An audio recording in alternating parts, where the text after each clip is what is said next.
اعوذ باللہ من الشیطان الرجیم، بسم اللہ الرحمن الرحیم۔ سبق نمبر 6، آج ہم اس کی ابتدا کریں گے۔ اسماء مبنیہ کا اجمالی تعارف۔ اسماء مبنیہ کا اجمالی تعارف وہ اسماء جن کا اعراب عامل کے بدلنے سے نہیں بدلتا درج ذیل ہے۔ پہلے ہے اسماء اشارہ۔ اسماء اشارہ وہ اسماء ہیں جن کے ساتھ کسی معین چیز کی طرف اشارہ کیا جاتا ہے، یعنی خاص چیز کی طرف اشارہ کیا جاتا ہے۔ جس کی طرف اشارہ کیا جائے اسے مشار الیہ کہتے ہیں۔ جس چیز کی طرف اشارہ کیا جائے اسے مشار الیہ کہتے ہیں، اور جس کے ساتھ اشارہ کیا جائے اسے اسم اشارہ کہتے ہیں۔ اب مشار الیہ کے قریب یا بعید ہونے کے اعتبار سے اسم اشارہ کی پھر دو قسمیں، ایک ہے اسم اشارہ قریب اور ایک ہے اسم اشارہ بعید۔ اسم اشارہ قریب جیسے ھذا کتاب، یہ کتاب ہے، ھذہ شجرۃ، یہ درخت ہے۔ اور اسم اشارہ بعید جیسے ذالک دولاب، وہ الماری ہے، تلک غرفۃ، وہ کمرہ ہے۔ اب یہاں اسماء اشارہ کی گردان جو ہے وہ نہیں لکھی ہوئی، اسماء اشارہ یہاں ذکر نہیں کیے گئے۔ اس کو ایک گردان کی طرح یاد کر لیجئے گا، میں زبانی بول دیتا ہوں، آپ اسے لکھ لیجئے گا اپنی کاپیوں پر، وہاں سے دیکھ کر اسے یاد کر لیں۔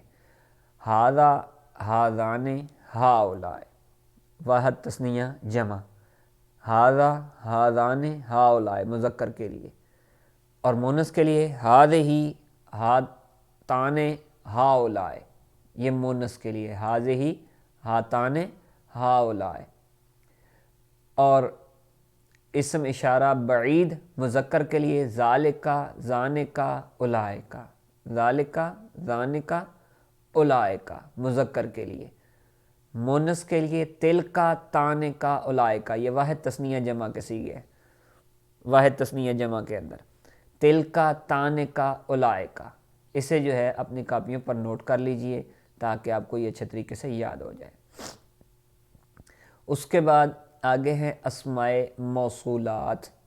اسماء موصولات وہ اسماء ہیں جو صلہ کے بغیر جملہ کا مکمل جز نہیں بنتے۔ یہ صلہ جملہ اسمیہ ہوتا ہے یا فعلیہ ہوتا ہے، یعنی اسماء موصولات ایسے ہیں ان کو ایک صلہ کی ضرورت ہوتی ہے۔ یہ موصول ہوتے ہیں، ان کو صلہ کی ضرورت ہوتی ہے۔ اب صلہ کے ساتھ مل کر ہی یہ پیچھے کلام میں کچھ بنتے ہیں، فاعل بنیں گے، مفعول بنیں گے، یا جو بھی کچھ بنیں گے، مجرور بنیں گے۔ تو یہ صلہ کے بغیر کچھ نہیں بن سکتا، صلہ کے بغیر کچھ نہیں بن سکتے۔ اور یہ صلہ اب کیا ہوگا؟ صلہ یا تو جملہ اسمیہ ہوگا یا جملہ فعلیہ ہوگا۔ اور اگر یہ جملہ اسمیہ یا جملہ فعلیہ ہے تو اس میں ایک ضمیر ہوتی ہے، اس میں ایک ضمیر ہوتی ہے، جس ضمیر جو اسم موصول کے مطابق ہوتی ہے۔ اگر اسم موصول مذکر ہے تو ضمیر مذکر ہے، مؤنث ہے تو مؤنث ہے، واحد ہے تو واحد، جمع ہے تو جمع، تثنیہ ہے تو تثنیہ، یعنی واحد، تثنیہ، جمع، مذکر، مؤنث ہونے میں اسم موصول کے مطابق ہوتی ہے۔ اس کو ضمیر عائد کہتے ہیں، ضمیر عائد، عائد یعنی لوٹنے والی۔ تو یہ ضمیر لوٹتی ہے اسم موصول کی طرف۔ تو ان کی گردان، اسم موصول کی گردان انہوں نے دے دی ہوئی ہے نیچے، مذکر اور مؤنث کے لیے واحد، تثنیہ، جمع، الذی، اللذان، الذین، اللتی، اللتان، اللاتی، اللواتی، اللائی، یہ نام انہوں نے ذکر کر دیے ہیں گردان کے طور پر۔ اور آگے اسماء استفہام۔ اسماء استفہام، اسماء استفہام وہ اسماء ہیں جن کے ساتھ سوال کیا جاتا ہے۔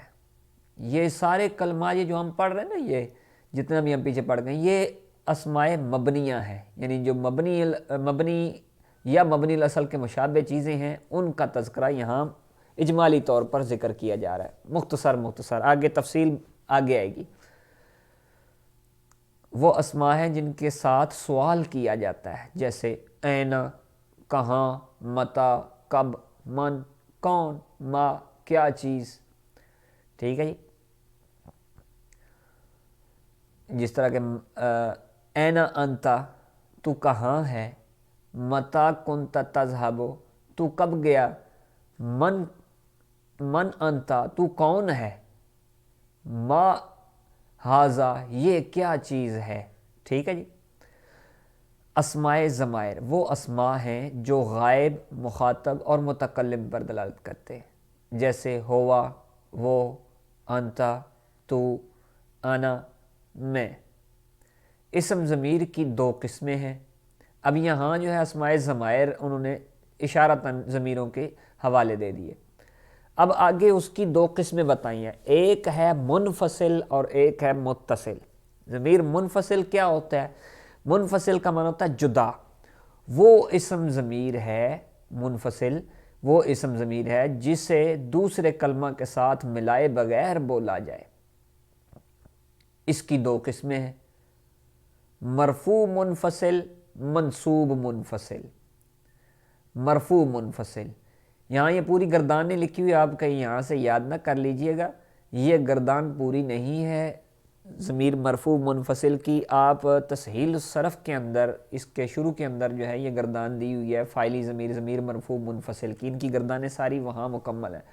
ہوا ہما ہم، ہیا ہما ہننا، انتا انتما انتم، انتی انتما انتن، انا نحن، یہ پوری گردان وہاں موجود ہوگی. آپ وہاں سے اسے اچھے طریقے سے یاد کر لیں. یہ ہمیشہ فاعل بنتی ہیں، یہ بات ذہن میں رکھنا. یہ کیا بنتی ہیں؟ ہمیشہ فاعل بنتی ہیں. یہ مبتدا بنیں گی، مرفوع آئیں گی، حالت رفیع والی ضمیریں. اس کے بعد منصوب منفصل.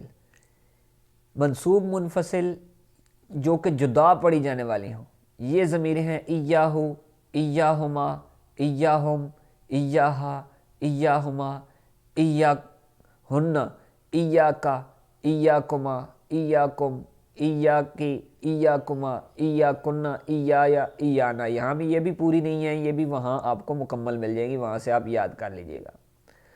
سبق پڑھنے کے بعد میں اس کو یاد کرنے کا طریقہ آپ کو سمجھا دوں گا، مشکل نہیں ہے، آپ ایک دفعہ سبق سمجھ لیں. یہ ہمیشہ مفعول بنتی ہیں، یہ ضمیریں کیا بنتی ہیں؟ ہمیشہ مفعول بنتی ہیں، جس طرح کہ ایاک نعبد و ایاک نستعین. ٹھیک ہے جی. آگے جناب ضمیر متصل آ گئی. منفصل کی تو دو ہی قسمیں پڑھی تھی نا. متصل وہ اسم ضمیر ہے جو دوسرے کلمے کے ساتھ ملائے بغیر نہ بولا جائے. اس کی تین قسمیں ہیں، اس کی دو تھی، اس کی تین ہے. ایک ہے مرفوع متصل، دوسری ہے منصوب متصل، اور تیسری ہے مجرور متصل. مرفوع متصل میں یہ صرف فعل ماضی کی جو ضمیریں آخر میں فعلہ کی گردان آپ پڑھتے ہیں تو اس میں فعلتا، فعلتما، فعلتم، فعلتی، فعلتما، فعلتن، فعلتو، فعلنا. اس میں فعلتا، فعلتما، فعلتم، اب یہ جو تا، تما، تم، تی، تما، تن، تو، نا، آخر میں آئے گا پیچھے فعل فعل لگے گا. فعل تا، فعل تما، فعل تم، فعل تی، فعل تما، پیچھے فعل فعل لگا ہوا، آگے تا، تما، تم، تی، تما، تن، تو، نا. یہ مرفوع ضمیریں، یہ فاعل بنتی ہیں. اس کے بعد ہے منصوب متصل. منصوب متصل ضمیریں اب یہاں ناصرہ، ناصرہما، ناصرہن، ناصرکا، ناصرکما، ناصرکن، ناصر کے، ناصرکما، ناصرہ کی، ناصرکما، ناصرکن، ناصرنی، ناصرنا. یہ مطلب مکمل یہ ضمیریں بھی آپ کو وہیں تسہیل صرف کے اندر مل جائیں گی، اسی جگہ پر شروع کے اندر ہی. مجرور متصل. مجرور متصل جو ہے وہ اسم ضمیر ہے جو حرف جر کے بعد لائی جائے یا کسی اسم کے بعد آئے، یعنی مضاف الیہ ہونے کی وجہ سے مجرور ہو. اسم کی مثال کتابہ، کتابہما، کتابہم، کتابہما، کتابہن، کتابک، کتابکما، کتابکم، کتابکی، کتابکما، کتابکن، کتابی، کتابنا. اور اسی طرح حرف جار کے ساتھ مثال لہو، لہما، لہم، لہا، لہما، لہن، لک، لکما، لکم، لکی، لکما، لکن، لی، لنا. ٹھیک ہے جی. تو اب آپ کو میں اصل بات بتاتا ہوں یاد کرنے کی، کہ اسے یاد کیسے کرنا ہے. صرف آپ کو دو گردانیں یاد کرنی ہیں، ایک ہوا ہما ہم والی یاد کرنی ہے، اور ایک خالی گردان یاد کرنی ہے، ہو ہما ہم، ہا ہما ہن، کا کما کم، کی کما کننا، یا نا. یہی ایک ہی گردان ہے ہما ہم، اس کے شروع میں یا لگا دو گے تو منصوب متصل ہو جائے گی، اگر یہ کسی فعل کے ساتھ آ جائے تو منصوب متصل ہو جائے گی، اگر کسی اسم کے ساتھ آ جائے تو مضاف الیہ ہو جائے گی، اور کسی حرف جر کے بعد آ جائے گی تو یہ کیا ہوگی؟ مجرور ہوگی۔ یہ آپ کو سمجھ آ رہی ہے؟ آپ گردان کو جب دیکھیں گے نا وہاں تصحیح و صرف میں جب پڑھیں گے تو آپ کو سمجھ آ جائے گی کہ یہ ساری تو گردان تو ایک ہی ہے، صرف شروع میں الفاظ کی چینجنگ ہے۔ آپ کو آسانی سے یہ صرف 2 گردانیں ہی یاد کرنی پڑیں گی، تو آپ کو یہ پورا سبق جو ہے اچھے طریقے سے یاد ہو جائے گا۔ بات سمجھ آ رہی ہے؟ اس کے بعد اسماء افعال، وہ اسماء ہیں جو فعل کا معنی دیں اور اس کی علامتوں کو قبول نہ کریں، جیسے ہیہاتا، دور ہو جا، دون کا، پکڑ، بلہا، چھوڑ۔ حقیقت میں یہ اسماء ہیں لیکن معنی یہ کیا دے رہے ہیں؟ فعل کا معنی دے رہے ہیں، فعل امر کا معنی دے رہے ہیں۔ جیسے ہیہاتا، دور ہوا، وہ دور ہوا، اس کے بارے فعل کے بارے میں کہا دون کا، پکڑ، یہ امر کا معنی دے رہا ہے، بلہا، چھوڑ، ٹھیک ہے جی، تو یہ بھی امر کا معنی دے رہا ہے۔ ان کو اسماء افعال کہتے ہیں۔ اس کے بعد اسماء اصوات، وہ اسماء جو کسی جاندار یا بے جان چیز کی آواز کو ظاہر کریں، یا پیچھے پڑھ کر آئے ہیں، ٹھیک ہے جی، تو یہ دوبارہ سے دہرانے کی ضرورت نہیں، مطلب یہ بھی مبنی ہے۔ مرکبات امتزاجیہ، مرکبات امتزاجیہ یہ مرکب مزجی جس کو کہتے ہیں، مرکب بنائی بھی اس کا دوسرا نام ہے، مرکب مزجی، مرکب بنائی، جیسے سیبویہ، اور اس کو مرکب منع صرف بھی کہتے ہیں۔ مرکب بنائی نہیں ساری، مرکب منع صرف، معذرت، مرکب مزجی یا مرکب منع صرف بھی اسے کہتے ہیں، جیسے سیبویہ احد عشرہ۔ اس کے بعد کنایات، وہ اسماء ہیں جو عدد مبہم یا امر مبہم کو بیان کرنے کے لیے آتے ہیں، یعنی مبہم جو چیز ہے، جس چیز میں ابہام ہے، اس کی تعداد بیان کرنے کے لیے آتے ہیں، یا کسی ایسی بات کے جس کے اندر مبہم ابہام ہوتا ہے اس کے بیان کے لیے آتے ہیں، جیسے کم رجلن، کتنے آدمی ہیں، ٹھیک ہے جی، کم نسان، کتنی عورتیں ہیں، ٹھیک ہے جی، کم کتابن عندک، تیرے پاس کتنی کتابیں ہیں، ٹھیک ہے جی۔ اسی طرح قضا، کعین، کیتا و زیتا، یہ جو ہیں مبہم بات کو معلوم کرنے کے لیے آتے ہیں۔ آگے ہے جناب ظروف مبنیہ، وہ اسماء ہیں جو زمان یا مکان پر دلالت کرتے ہیں، جو زمانے پر دلالت کرتے ہوں یا جگہ پر دلالت کرتے ہوں، جیسے اذا، جب، از اور اذا جب کے لیے آتا ہے، مطلب یہ وقت پر دلالت کر رہا ہے، زمانے پر دلالت کر رہا ہے، جس زمانے میں، جب یہ زمانہ آئے گا، مطلب جب تو ایسا کرے گا، تو مطلب وہ زمانے کی بات کر رہا ہے۔ قبل و پہلے، ٹھیک ہے جی، اور متا کب، ٹھیک ہو گیا جی، اور یہ بھی زمانے پر ہی دلالت کر رہے ہیں، قبل پہلے والے زمانے پر، اور متا کب کے معنی پر۔ بیچ میں انہوں نے وہ الفاظ نہیں دیے جو کہ مکان پر دلالت کر رہے ہوں، جس طرح کہ امامہ سامنے، خلفہ پیچھے، فوق اوپر، تحت نیچے، یہ بھی ظرف ہی ہیں، ٹھیک ہے، یہ ظرف مکان ہوگی۔ کلمات شرط، یہ وہ کلمات ہیں جو شرط کا معنی دیتے ہیں اور 2 جملوں پر داخل ہوتے ہیں، جیسے ان، ٹھیک ہے جی، اور من، ما وغیرہ۔